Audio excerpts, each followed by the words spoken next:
Hello, I'm Lydia from Hen Hill Cut Flowers. I'm a year two grower in the south of England, growing off grid, so no water or electricity. And I'm currently battling droughts and the effects of goodness knows how many heat waves. If you're a new listener, hello and welcome. And if you are a regular listener, welcome back. So we've had one really stinky hot day this week on Wednesday, and that was a pretty challenging day, actually. There wasn't a breath of wind and it was just incredibly hot and sticky. I cut very, very early on Wednesday morning and the flowers were conditioning all day and then they were getting collected on Thursday morning. So they all get stored in buckets in Kylie's room, aka my studio, to keep the sun off them and to try and keep them cool. But it's very challenging because the field is facing west and the stable block is also facing west. And so the studio actually gets really warm during the day. So what I did was I put up some great big pieces of cardboard over the windows to just block them out. I mean, there aren't any glass in the windows. It's pretty basic. Just got chicken wire mesh over. But I put these huge pieces of cardboard up over the chicken mesh and also over the mesh over the door just to actually stop the rays of sun getting into the flowers. It's never been a problem in the past, but I knew that Wednesday was going to be very hot. So my wedding and event florist came and picked up early on Thursday morning. I was actually thinking about ringing her on Wednesday and saying, I don't know if you want to pick them up today and put them in your studio, which might be cooler than mine, but I decided I wasn't going to mess her around. So I just kept them and they were all absolutely fine when they went off on Thursday morning.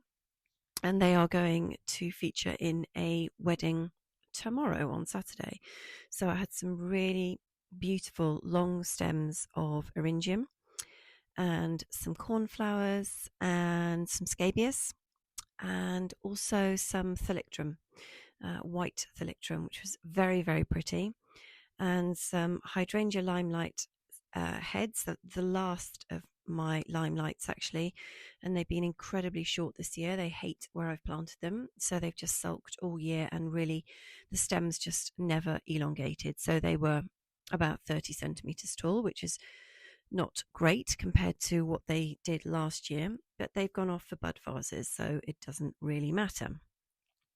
I'm looking forward to seeing the photos of those. I always love to see my flowers when they've been beautifully arranged. It's absolutely amazing to see that just the contrast actually from having the flowers in the field to cutting them and putting them in buckets. They suddenly look more professional.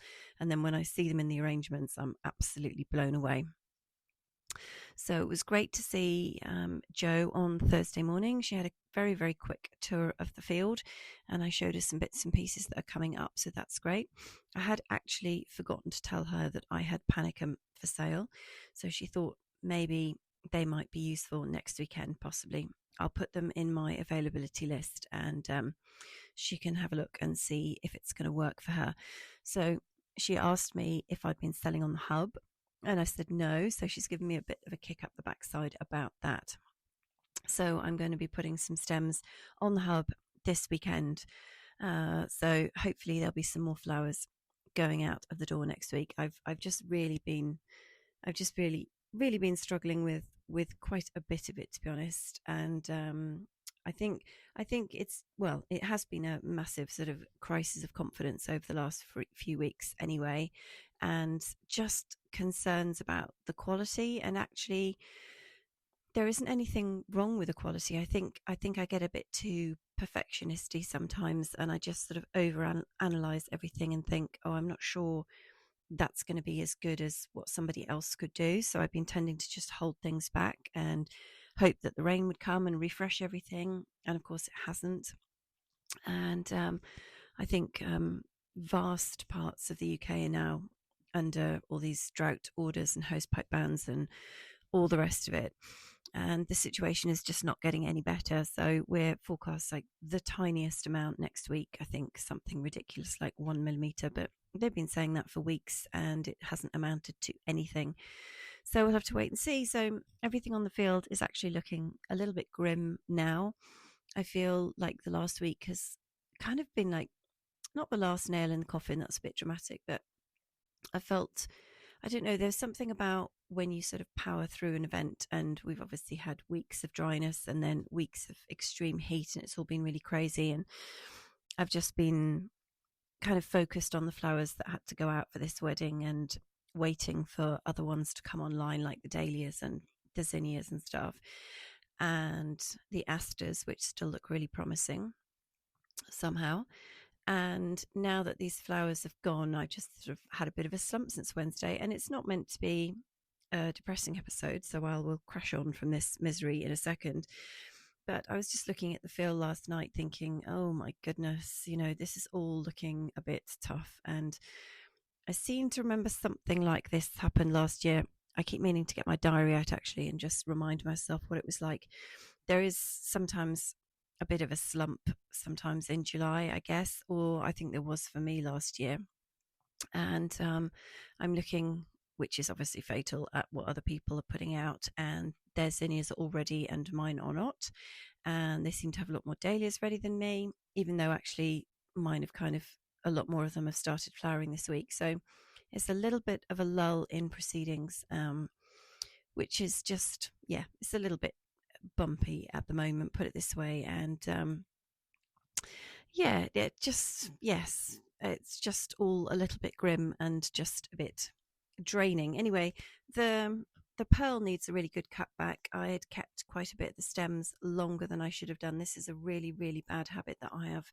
I picked this up last year, and I think I did it on the trial beds in 24 as well, where I set myself this rule that I'm going to cut, twice a week or once a week or whatever, and I'm going to stick to it rigidly. And then for some reason, I just don't.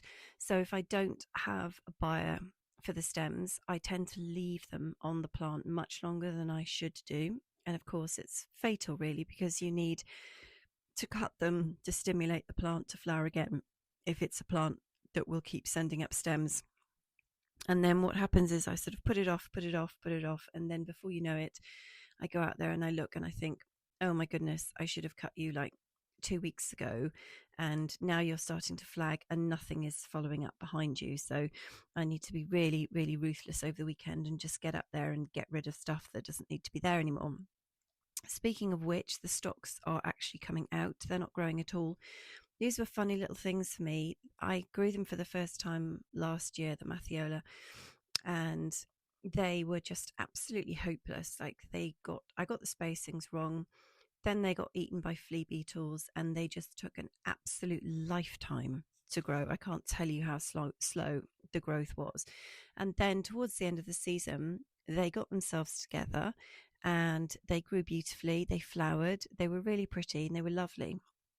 And the same thing is happening this year, but with the conditions being what they are, I think their growth is even slower and more hopeless. And they've also been eaten by the flea beetles again, which is just, I was just looking at them thinking, you are taking up precious space. You are never going to amount to anything. Like, the time has come now to just get rid of you. And I'm not going to replace them. I'm just going to prep the bed and leave it for autumn sowing. So they're coming out. The peonies and the bearded iris have been mulched, not completely, but nearly mulched. So they've got some shavings from the chicken house and then masses of bark to go down on the top. But the peonies are very unhappy. The bearded iris don't seem to give a monkeys. They look exactly the same as they always have done, but the peonies have absolutely hated this summer with a vengeance. So it might even be a case of just moving them completely in the autumn and putting them somewhere else where perhaps they're not going to get quite as much sun. I think if we had another summer like this, it'll just set them back. Very, very disappointing, because some of them, well, most of them were from my garden, and I've had them for years, like maybe 8-10 years. And I know what enormous, huge plants they are. I know what the potential of them is. And so to see them struggling on the field and being really short and really small and really unhappy, it just actually breaks my heart a little bit. I feel bad that I've done that to them. And I also bought some from Green and Gorgeous last year, and they are also not doing very well at all. And they were great when I got them, so that is entirely my fault. The only ones having a good time in that section of the field are the eucalyptus. They are absolutely having their best summer ever. They love it. Haven't had any water at all, I don't think, and they've put on loads of growth. So, it's really swings and roundabouts with these guys. I've got one red Pro Cut finally come out. I've got yellows and whites already, but the reds have been very, very late. They all got sowed at the same time. Definitely have to sort the spacing out for those next year if I grow them again. Now, the other plants that are doing really well is the roses. They've just put on loads of growth recently. I don't know whether I don't think it can just be because I've been watering them a lot more because I've got the pump now, so I can actually get some water to them. But they are looking really lovely, and the foliage is just gorgeous. There's a couple of flowers on them, so I'm very happy with those, which is amazing. Now, the rose lilies are still not open yet. I've got one bud which is kind of opening. They're just going at the pace of a snail, which is crazy, but I'd never grown them before. But hopefully they'll be going off to a wedding in August if I can get the timings right. We'll see what happens with that. Now, I haven't got any further along with my planning for 2027. I have sort of been putting it off. I haven't made the sowing plan yet, and I actually haven't really made any decisions yet. I am giving, or I certainly have done this week, I'm giving some serious thought actually not doing any spring annuals in 2027. And I know that probably sounds really outrageous, and maybe I'll change my mind, but I'm going to have a go at the autumn sowing ones and see what I can do. I definitely think that based on what happened this year, I mean, the Orlaya was amazing. The cornflowers were amazing. Basically, anything that I didn't touch was amazing, which doesn't really help me feel much better, but that's just how it was. And also, I had masses of calendula as well, which self-sowed from last year and came back. So I'm thinking, okay, do some autumn sowing, Lydia, and get these lovely early flowering, tall, amazingly tall stems for much quicker and easier. I'm just sort of, I think it's because it's been such a challenging summer with the weather. And there's also just masses of kind of disappointment crowding in at this stage. Disappointment in the season, how the flowers performed, how I've managed with everything, despite all the spreadsheets and all the plans and everything. Like, if you've been listening regularly, you'll know the amount of effort that's gone in. And yeah, I'm just sort of flooded with disappointment at the season. And I know I'm not alone. Lots of growers are facing the same kind of problems, and it's very, very challenging, especially when you're new and you have all these hopes and dreams and ideas of how it's going to be, and then it doesn't quite work out like that. So I need a bit of a mind shift change on that one. But just the thought of planning ahead and having March, April, May again chained to the seed trays and all of that, masses and masses and masses of work. I honestly, I can't face it right now. I found, spring was really challenging this year, and I was running around like a crazy person. And I feel like I actually missed the best months of the year, knowing what I know now about the weather. May was just lovely, and I really didn't get to enjoy any of it. And I know that's part of what happens when you are growing. You have to do things at certain times of the year, and that's just a sacrifice you make. But given how this season has turned out, I don't feel like it's a sacrifice worth making next year, to be honest. I really, really don't. So I'm going to have a real think about that, especially. I mean, the weather this year has really highlighted the advantages and disadvantages of the field. And there are plenty of advantages, like the fact that it's sloping and it's a chalky soil, so it's free draining, which means the dahlias can overwinter outside, and they did absolutely fine. There's no sort of sitting around in mud, or there isn't really any mud, no rotting or a risk of anything like that whatsoever. And the fact that it's, facing west means I'm getting hours and hours of sunshine. So there are lots and lots of pros. But of course, the cons being the lack of electricity and the lack of water on site, which has been just horrific this year, to be honest. Now, I can cope without electricity because I have this new battery powered pump, which is amazing. And I I can bring in water, but it is a huge amount of effort and organization and time, and I'm costing it all out, and it is just really not a sensible option going forward. If I'm purely sticking to what the numbers tell me, what the data says, then this kind of labor just cannot afford to happen. And that means that the annuals have to go. I mean, I'm getting to the point now where I'm getting rid of crops because they've not done well. So all of that time and energy and effort and money and everything wasted. And I just can't bring myself to imagine doing that next year. We could have the same thing next year. All right, it could also be an incredibly wet year next year, but I can cope with excess water. What I can't cope with is not having any water. And I'm also mindful of the fact that I have to support the chickens and the ducks up there. I have to keep some water always in reserve just in case there's any kind of emergency or anything goes wrong. And, if I can't give the annuals the support that they need, then it's just not worth doing them. And at the moment, I'm really feeling like I just need to support the perennials at this point and the shrubs. I mean, the roses were a financial commitment. I've got lots of other perennials and shrubs up there that I do not want to lose. And it's a question of I can't really be watering all of these annuals because the return isn't going to be even that great because I don't have the stem length that I want.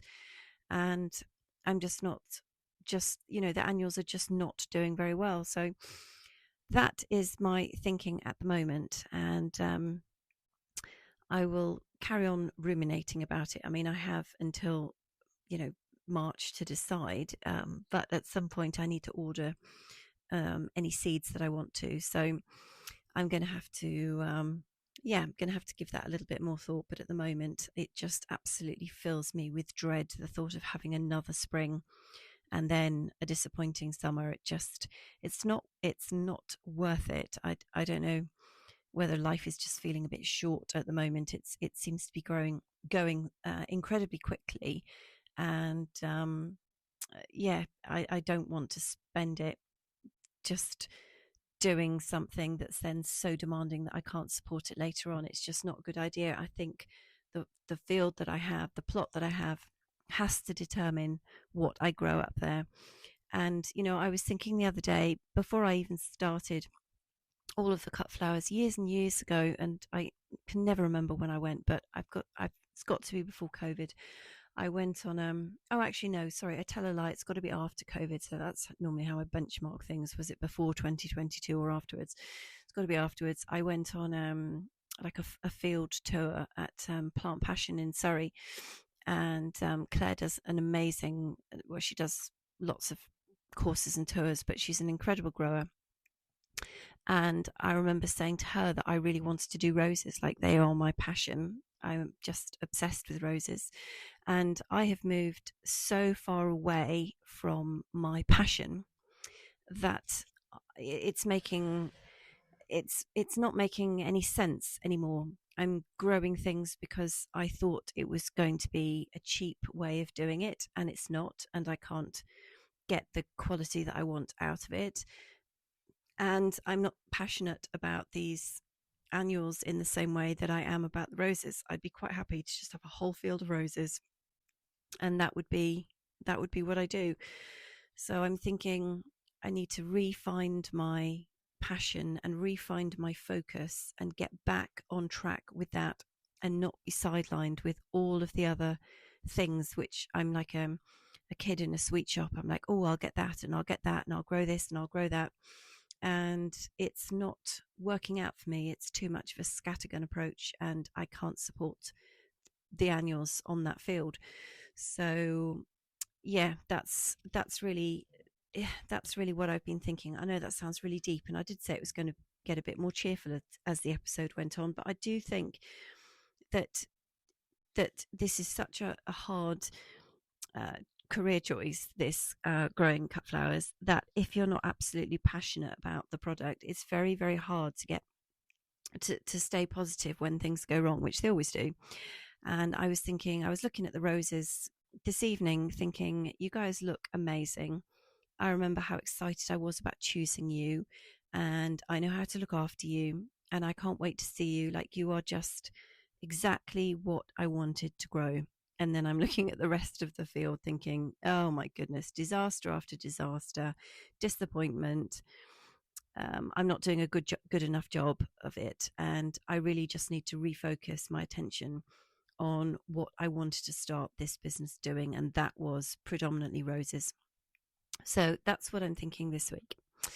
Now, my plant profile of the week this week is Euonymus, and it's a shrub for a change. I know I normally do flowers, but quite honestly, I'm sick to the back teeth of them, so I'm going to do Euonymus.